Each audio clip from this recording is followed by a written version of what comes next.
Radio Mont-Blanc, la radio de votre région. Encore plus proche de vous. Le mercredi, c'est le jour de l'aventure et des aventuriers avec notre spécialiste Charles Edrich. Bonsoir Charles. Bonsoir. Alors, depuis une quinzaine de jours, on parle de la nourriture en expédition. Alors aujourd'hui, on va s'intéresser à la longueur de l'expédition et puis si tu pars un mois en mer, qu'est-ce que tu vas emmener? Et si tu pars une semaine ou 2 semaines en haute montagne, c'est totalement différent. Alors, totalement différent. Jusqu'à 45 jours, à peu près, si on part en forme, on peut manger absolument n'importe quoi. Il n'y a aucun risque de carence. Le but, c'est de pas trop perdre, c'est ça, hein? Carence alimentaire et de ne pas perdre. Si on part, par exemple, ce qui m'est arrivé 145 jours en autonomie complète, il ne faut pas, au bout d'un mois, perdre 15 kilos. Sinon, c'est c'est rideau. C'est comme dans le Tour de France, lorsqu'ils ont leur petit truc qui leur coupe les pattes, quoi. C'est un peu ça. Exactement. Donc, et puis après, il faut garder de la puissance. Donc, sur des expéditions relativement courtes, je pars avec un certain déficit en termes d'apport calorique.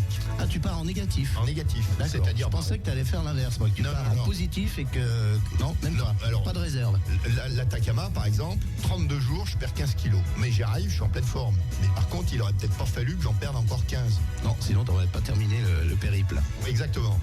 Et si on va en haute montagne, Alors, un 8000 par exemple? Alors là, on change les données du problème. En très haute montagne, il faut privilégier la nourriture qu'on aime manger. Oui, c'est de la gourmandise. Sinon, il ne faut pas se forcer, c'est ça? Non, on perd l'appétit, tous plus ou moins. Alors, En altitude, on perd l'appétit. à partir déjà, même si on n'est pas trop bien acclimaté, à partir de 5000 déjà, on commence à perdre, on n'a plus envie de manger. On n'a pas envie. Alors, par exemple, dans mon cas, je sais que j'ai plus d'appétence pour la charcuterie. Donc je pars avec des salamis, du jambon cru, du Ça prend de la lard. place dans un sac, tout ça aussi. Oui, mais de toute façon, comme en fait, en très haute montagne, sur un 8000, on a souvent on a seulement 5-6 jours où on est vraiment à fond. Le reste du temps, on attend que ça se passe. Oui, on attend les fenêtres météo, on passe beaucoup de temps à attendre.